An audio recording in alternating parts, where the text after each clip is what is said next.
కీర్తనల గ్రంథము 69వ అధ్యాయము.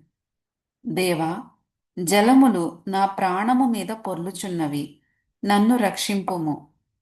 నిలుక ఇయ్యని అగాధమైన దొంగ ఊబిలో నేను దిగిపోవుచున్నాను. అగాధ జలములలో నేను దిగబడి ఉన్నాను.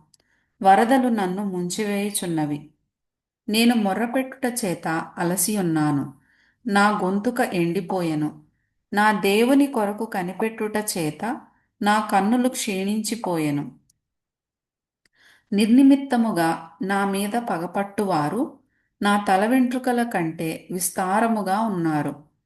అబద్ధమును బట్టి నాకు శత్రువులై నన్ను సంహరింపగోరువారు అనేకులు. నేను దోచుకొనని దానిని నేను ఇచ్చుకొనవలసి వచ్చెను. దేవా, నా బుద్ధిహీనత నీకు తెలిసేయున్నది. నా అపరాధములు నీకు మరుగైనవి కావు. ప్రభువా, సైన్యములకధిపతి వగు యెహోవా, నీ కొరకు కనిపెట్టుకుని వారికి నా వలన సిగ్గు కలుగనీయకుము. ఇశ్రాయేలు దేవా, నిన్ను వెదకు వారిని నా వలన అవమానము నొందనీయకుము. నీ నిమిత్తము నేను నింద నొందిన వాడనైతిని. నీ నిమిత్తము సిగ్గు నా ముఖమును కప్పెను. నా సహోదరులకు నేను అన్యుడనైతిని. నా తల్లి కుమారులకు పరుడనైతిని. నీ ఇంటిని గూర్చిన ఆసక్తి నన్ను భక్షించియున్నది. నిన్ను నిందించిన వారి నిందలు నా మీద పడియున్నవి. ఉపవాసముండి నేను కన్నీరు విడువగా అది నాకు నిందాస్పదమాయెను. నేను గోనెపట్ట వస్త్రముగా కట్టుకొనినప్పుడు వారికి హాస్యాస్పదుడనైతిని. గుమ్మములలో కూర్చుండువారు నన్ను గూర్చి మాటలాడుకొందురు. త్రాగుబోతులు నన్ను గూర్చి పాటలు పాడుదురు. యెహోవా, అనుకూల సమయమున నేను నిన్ను ప్రార్థించుచున్నాను. దేవా, నీ కృపా బాహుళ్యమును బట్టి, నీ రక్షణ సత్యమును బట్టి నాకుత్తరమిమ్ము. నేను దిగిపోకుండా ఊబిలో నుండి నన్ను తప్పించుము. నా పగవారి చేతిలో నుండి, అగాధ జలములలో నుండి నన్ను తప్పించుము. నీటి వరదలు నన్ను ముంచనీయకుము. అగాధ సముద్రము నన్ను మింగనీయకుము. గుంట నన్ను మింగనీయకుము. యెహోవా, నీ కృప ఉత్తమత్వమును బట్టి నాకు ఉత్తరమిమ్ము. నీ వాత్సల్య బాహుళ్యతను బట్టి నా తట్టు తిరుగుము. నీ సేవకునికి విముఖుడవై ఉండకుము. నేను ఇబ్బందిలోనున్నాను. త్వరగా నాకు ఉత్తరమిమ్ము. నా యొద్దకు సమీపించి నన్ను విమోచింపుము. నా శత్రువులను చూచి నన్ను విడిపింపుము.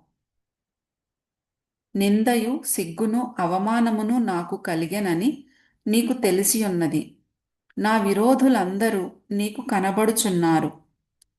నిందకు నా హృదయము బద్దలాయెను. నేను బహుగా కృశించియున్నాను. కరుణించు వారి కొరకు కనిపెట్టుకొంటిని గాని ఎవరునూ లేకపోయిరి. ఓదార్చు వారి కొరకు కనిపెట్టుకొంటిని గాని ఎవరునూ కానరారైరి. వారు చేదును నాకు ఆహారముగా పెట్టిరి. నాకు దప్పి అయినప్పుడు చిరకను త్రాగనిచ్చిరి. వారి భోజనము వారికి ఉరిగా నుండునుగాక. వారు నిర్భయులై ఉన్నప్పుడు అది వారికి ఉరిగా నుండునుగాక. వారు చూడకపోవునట్లు వారి కన్నులు చీకటి కమ్మునుగాక. వారి నడుములకు ఎడతెగని వణకు పుట్టించుము. వారి మీద నీ ఉగ్రతను కుమ్మరించుము. నీ కోపాగ్ని వారిని పట్టుకొనుగాక. వారి పాళెము పాడవునుగాక. వారి గుడారములలో ఎవడునూ ఉండకపోవునుగాక. నీవు మొత్తిన వానిని వారు తరుముచున్నారు. నీవు గాయపరచిన వారి వేదనను వివరించుచున్నారు.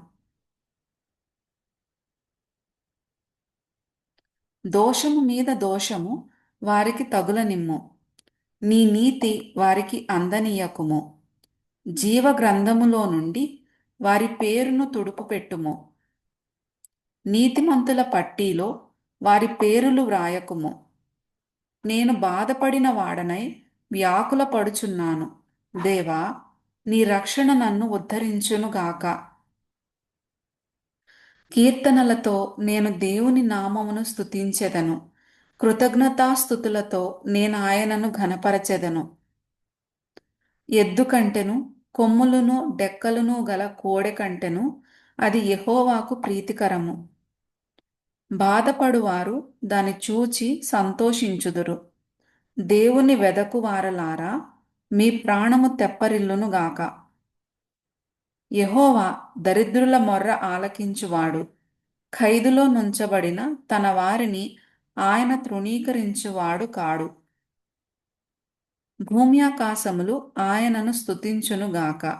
సముద్రములను వాటి యందు సంచరించు సమస్తమును ఆయనను స్తుతించునుగాక. దేవుడు సియోనును రక్షించును. ఆయన యూదా పట్టణములను కట్టించును. జనులు అక్కడ నివసించెదరు. అది వారి వశమగును. ఆయన సేవకుల సంతానము దానిని స్వతంత్రించుకొనును. ఆయన నామమును ప్రేమించువారు అందులో నివసించెదరు.